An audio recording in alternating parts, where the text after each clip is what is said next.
Wilfried Michael Voynich nasceu na cidade de Telšiai, em 1865, no território que hoje conhecemos como Lituânia.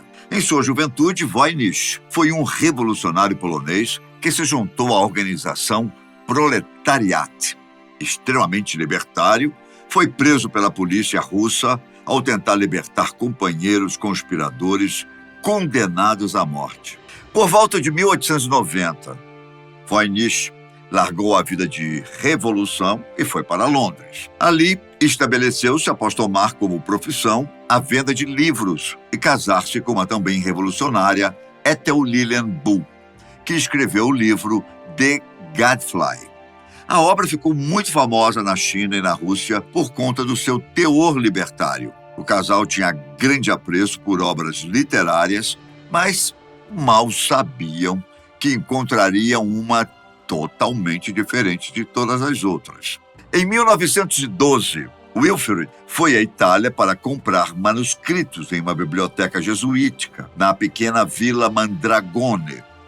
Dos 30 que adquiriu, um deles era diferente de tudo que já havia visto. Possuía 240 páginas de pergaminho, com várias delas ilustradas com desenhos feitos à mão de plantas, constelações e outros objetos. A escrita parecia utilizar um alfabeto de alguma língua desconhecida. Voynich não conseguia ler uma palavra sequer. Entre as páginas havia uma carta de Johannes Marcus Marci, físico do século XVII, endereçada ao estudioso Athanasius Kircher, em Roma. A carta sugeria que o manuscrito, tempos atrás, havia pertencido ao imperador romano Rodolfo II. Portanto, o currículo da obra era impressionante e seus escritos indecifráveis. E assim, o manuscrito de Voynich permanece até hoje, sem que saibamos sequer uma palavra de suas páginas. O livro possui 22 centímetros e meio de largura por 16 de altura, com 102 folhos de pergaminhos bem ilustrados, que dão por volta de 240 páginas. Toda a obra é dividida em 6 seções, se considerarmos as ilustrações ali presentes: botânica, astronomia, astrologia, biologia, cosmologia, farmacêutica e uma que se assemelha a receitas. As ilustrações da parte botânica, que compõem a maior parte do manuscrito, consistem em 113 desenhos coloridos de plantas e ervas com textos em volta. A segunda seção, com 12 páginas, tem desenhos de estrelas do Sol, da Lua e algumas páginas com símbolos zodíacos. A terceira, por sua vez, é bem estranha. Possui ilustrações de mulheres nuas com tubos conectados pelo corpo com alguma espécie de fluido dentro. Retornando à temática do universo, a seção seguinte tem desenhos de 9 medalhões preenchidos com estrelas e outros formatos. Já a parte farmacêutica dos pergaminhos fala novamente de plantas e ervas, além de retratar plantas medicinais. Essa parte se difere da seção de botânica, pois mostra jarros e garrafas junto com os vegetais medicinais. Além disso, é claro que existe a parte das receitas e do texto escrito. Os desenhos por si só são misteriosos, pois muitas plantas retratadas são desconhecidas.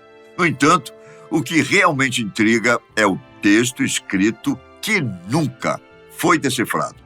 Ademais, até hoje é desconhecida a real origem do manuscrito. As hipóteses mais aceitas indicam que foi feito na Europa Central, e a datação por carbono mostrou que os pergaminhos pertencem ao começo do século XV, ou seja, por volta de 600 anos atrás. Como está escrito na carta encontrada por Voynich, o primeiro dono do manuscrito pode ter sido o imperador romano Rodolfo II, que reinou de 1576 até 1611. Ele teria comprado por 600 ducados, um valor considerável para a época, do matemático e ocultista John Dee. Essa história, porém, não possui grandes evidências substanciais. O que realmente se sabe é que o manuscrito de Voynich pertenceu ao químico da corte de Rodolfo, Jakub Hortitski. O estudioso até deixou sua assinatura no material, que pode ser visto apenas através da exposição à luz ultravioleta. O dono seguinte da obra foi George Bareski, que passou para o escritor da carta presente no livro, Johannes Marcus Marci. Marci, por sua vez, como disse na carta, enviou o manuscrito para o intelectual padre jesuíta Athanasius Kircher. De alguma forma, os pergaminhos de Kircher foram parar na biblioteca jesuítica da Vila Mandragone e ali foram comprados por Voynich. O vendedor de livros, quando percebeu a singularidade daquilo que tinha em mãos, passou a fazer exibições. Uma delas foi no Instituto de Arte de Chicago, em 1915, nos Estados Unidos.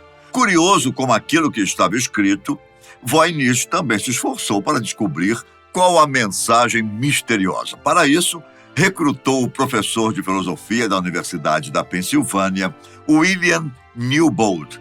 O filósofo, em teoria, conseguiu decifrar o código do livro. Segundo Newbold, a escrita e as palavras do manuscrito não possuíam sentido algum. O que interessavam eram alguns padrões de rabiscos entre as letras, que seriam baseados em uma antiga escrita rápida grega. Com a ajuda de uma grande lupa, Newbold decifrou alguns parágrafos que o levaram à seguinte conclusão. O cientista de várias áreas e frade franciscano Roger Bacon era o autor da obra. Porém, Bacon viveu durante o século XIII. Com a datação de carbono realizada em 2009, foi descoberto que o manuscrito teve sua origem no século XV, mais de centenas de anos após a morte do frade. Então, a teoria de William Newbold foi completamente refutada.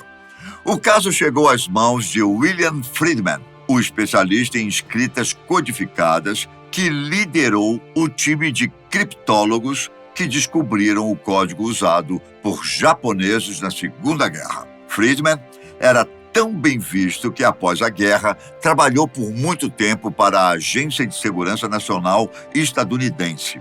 Após muitos anos de esforço e muitas tentativas, ele finalmente chegou a uma conclusão. Friedman alegou que não conseguiu decifrar sequer uma palavra, porque, na verdade, não há algo ali para ser decifrado. Muito provavelmente, a linguagem ali foi feita apenas para o livro e simplesmente não possui solução. O manuscrito de Voynich continuou indecifrado, o que aumentou as teorias sobre ele. Em 1961, um vendedor de livros de Nova York chamado Hans Kraus comprou o manuscrito. 8 anos depois, Kraus doou o material para a Biblioteca de Livros e Manuscritos Raros de Beinecke, da Universidade de Yale, dos Estados Unidos. Até hoje, a obra se encontra nessa mesma biblioteca. Recentemente, em 2017, um historiador britânico chamado Nicholas Gibbs afirmou em seu livro ter descoberto o código. Para ele, as letras eram abreviações do latim e contavam com a junção de vários caracteres. Gibbs afirmou que o manuscrito não passa de um manual para a saúde e o bem-estar de mulheres abastadas. Ainda que seja bem plausível a explicação do historiador, seus estudos foram deslegitimados por outros intelectuais. Afinal, ele apenas tinha decifrado 2 linhas do manuscrito. Revisores e especialistas informaram que supostas soluções, como a dele, surgem a toda hora e não revelam de verdade o que está escrito no livro. Bem, o manuscrito de Voynich permanece misterioso e assim deve ficar por um bom tempo.